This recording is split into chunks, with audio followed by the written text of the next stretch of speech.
I was born into wealth and privilege, but my heart craved love. Then I met him, a man who promised me everything but shattered my world. This isn't just about love gone wrong, it's about betrayal, heartbreak, and a rage so deep it pushed me to the edge. Stay with me, this story will change your life. I was born into wealth, a blessing and a curse intertwined. My family was respected, well known for their riches and influence in their community. As a young girl, I never had to struggle for anything. I had everything one could wish for, except love. My parents were strict, always preoccupied with maintaining their status. They had little time to shower me with affection, so I grew up craving it, seeking it in every corner of my life. Then I met him, Anthony. He was charming, handsome, and attentive. Everything I thought I needed.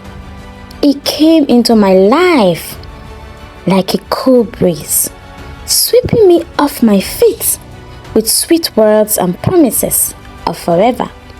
He knew how to make me feel special, like I was the only woman in the world. What I didn't realize then was that Anthony has targeted me. He had seen me as an opportunity, a stepping stone to a better life. He wasn't from a wealthy family like mine. In fact, he was struggling, barely making ends meet. But he had ambitions and he saw my wealth as his way out. He had a girlfriend before me, a woman he dismissed as unworthy. He told me she was a bad girl, someone who didn't appreciate him or deserve him. He made me believe that I was different, that I was the one he had always wanted. I fell for his lies, deeply and hopelessly. We started dating, and for a while everything seemed perfect. He was my everything. He promised me the world, saying we would build a life together that would be the envy of all. He would often call me Ikem, meaning my own, and with each utterance I felt more secure in his love. But there was one catch. Anthony wasn't ready for children. Every time I got pregnant, he would plead with me to terminate the pregnancy, saying, Ikem, it is not yet time. I can't feed you or any children right now. It is you I want, and I will rightly spend my life with you. But let the pregnancy go. I was blinded by love, willing to do anything to keep him happy.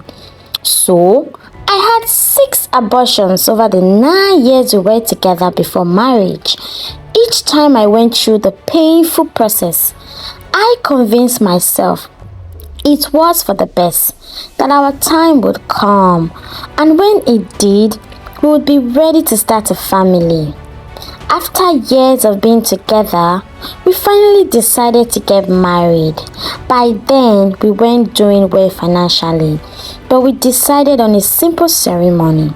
It wasn't the grand wedding my parents had envisioned for me, but I didn't care. I was in love, and that was all that matters. Following the marriage, we tried to conceive again, but months after months, year after year, nothing happened. 5 years passed and see, I couldn't get pregnant. The fear and anxiety grew unbearable. So, we sought the advice of a fertility doctor. It was then that I received the devastating news. I had sustained permanent damage to my womb from the repeated abortions. I would never be able to conceive again. I was shocked, heartbroken, and devastated. My world crumbled before me. Anthony tried to console me, but that night, I was inconsolable. I cried until there was no more tears left to shed, my heart heavy with grief and regret. As the years rolled by, Anthony changed.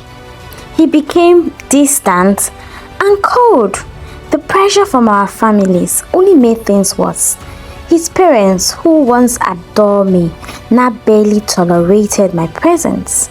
My parents too gave us a hard time, disappointed that their only daughter couldn't give them grandchildren. One day, Anthony came home with news. He had found a new job in another state.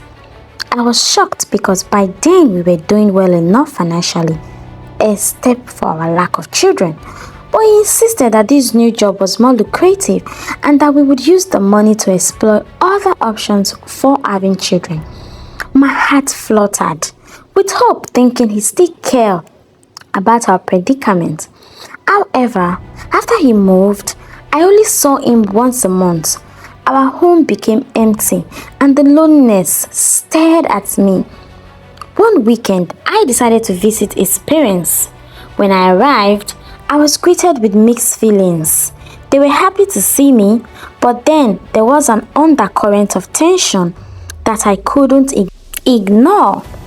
While I was cooking in the kitchen, I decided to get something from the storage room. As I walked by, I overheard my in-laws discussing me. They were talking about my barrenness, something Anthony had told me to keep a secret from them. The fact that they knew meant he had been discussing it behind my back. I felt a sharp pain in my chest. The shame and humiliation were unbearable. When I returned home, Anthony was back from his long trip. I comforted him about what I had overheard, expecting him to be apologetic. Instead, he snapped at me saying, "Are you not barren? Did my parents say anything new to you?" His word cut through me like a knife. This was the first time in our marriage that he had spoken to me with such cruelty. I reminded him that our inability to have children wasn't entirely my fault, that his insistence on those abortions had played a part, but he fired back, calling me a fool for not refusing to go through with them. He said, even any reasonable girl would know not to abort that many pregnancies. Now look at you, barren with no children. You can't compare yourself to me. I am a man. I can have children anywhere. And I am not the one who is barren. I was stunned, frozen on the spot. As I looked into his eyes, tears streamed down my face because I couldn't understand how the man I had loved so deeply could say such horrible things. My heart shattered into a million pieces as I realized that I had allowed love to blind me.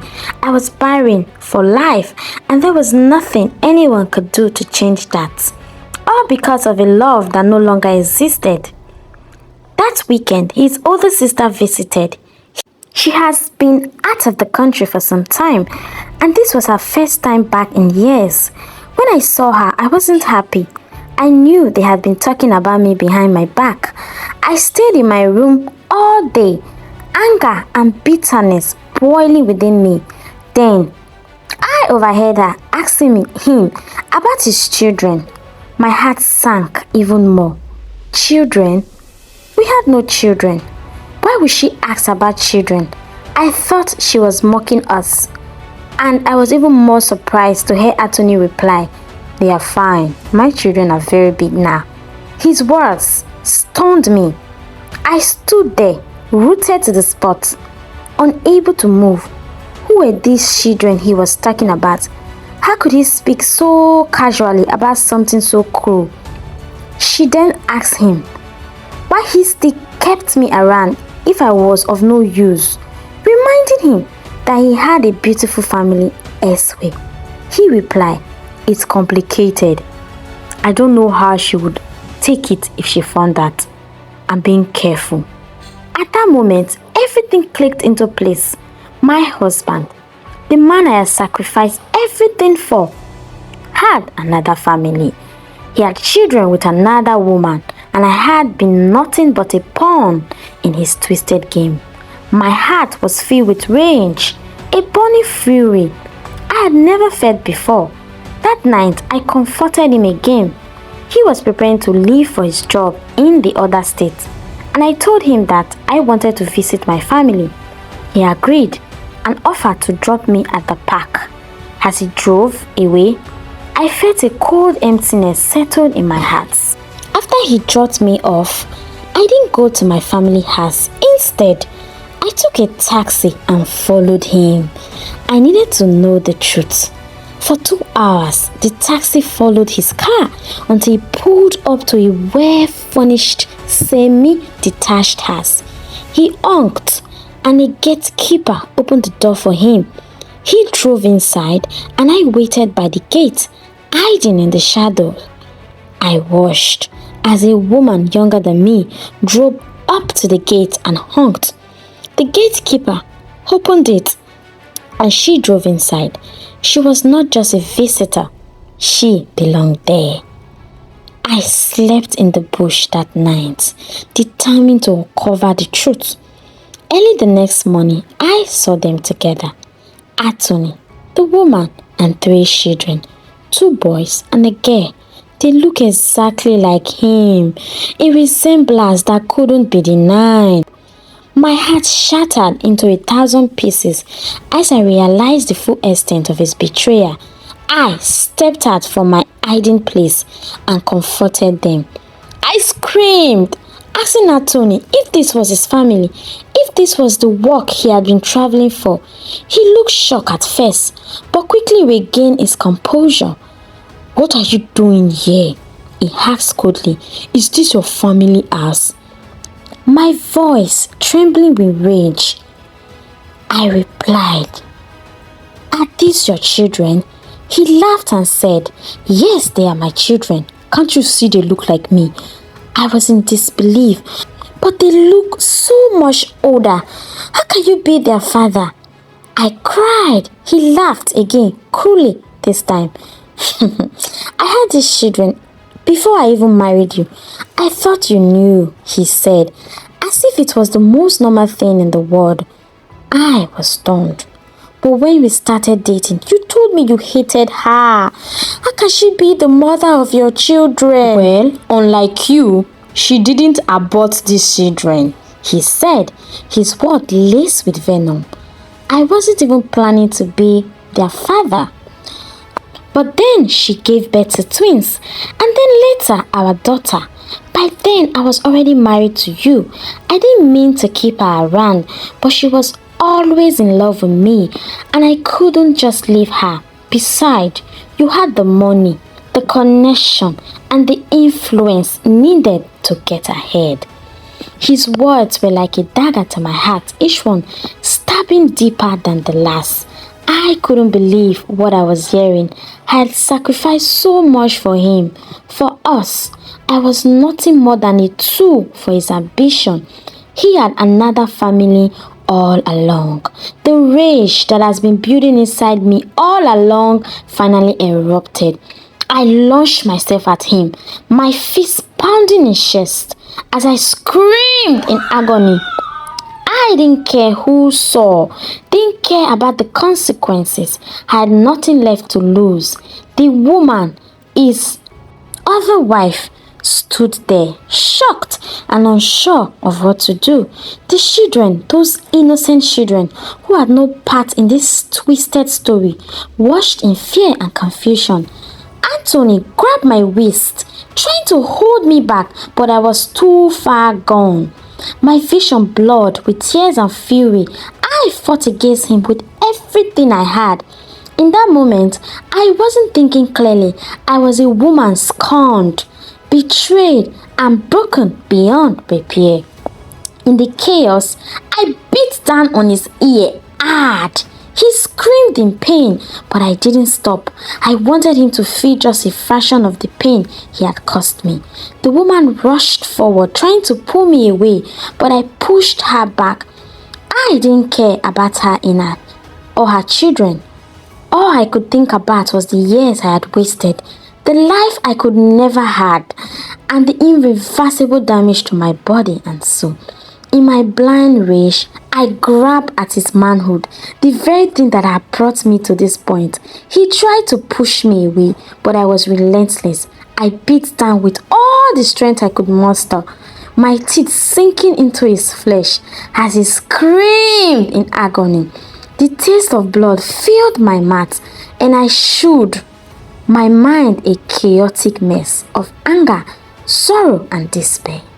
Finally, I let go, spitting at the blood and flesh that had once been part of the man I had loved so dearly. I stood up, my body trembling, my mind numb. Anthony lay on the ground, his hand clutching at his mutilated remains of his manhood, blood pooling around him. I looked at the woman, her face in marks of horror and disbelief. Her children clung to her, their wide eyes wide with terror. They were innocent in all of this, but in that moment, I couldn't bring myself to care. I had lost everything, my dignity, my future, my ability to bear children, all because of this man and his lies. I have nothing left, I whispered more to myself than to anyone else. Nothing. I turned and walked away, my legs weak and unsteady. I didn't know where I was going or what I would do next. All I knew was that I couldn't stay there any longer. I had done what I came here to do. Now I had to face the consequence of my action. I was arrested not long after, and the story spread like wildfire. Of gossip, speculations, and judgment. People called me a monster, a mad woman, a warning. But they didn't know the full story. They didn't know the pain, the betrayal, the years of manipulation and deceit that had driven me to the point. In the end, I was sentenced to a long prison term. I accepted my fate with a resigned calmness. After all, what more could it take from me? I had already lost everything that matters. In the cold, sterile confines of my prison cell, I had a lot of time to reflect on my life, my choices, and the path that led me here. I thought about Anthony and how I had once loved him so deeply that I had been willing to sacrifice everything for him. I thought about the woman and her children and the pain I had caused them in my blind rage. But most of all, I thought about myself. A woman I had become broken and barren, both physically and emotionally. I had allowed love to destroy me, to turn me into something unrecognizable. Now, all I have left are memories of life that could have been, of love that was never real, and betrayal so deep. He shattered me completely.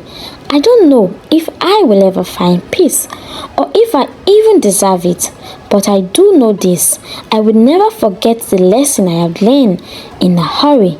Love is not always what it seems, and the price of blind trust can turn devastating. So here I am telling my story, not for sympathy or understanding, but as a warning.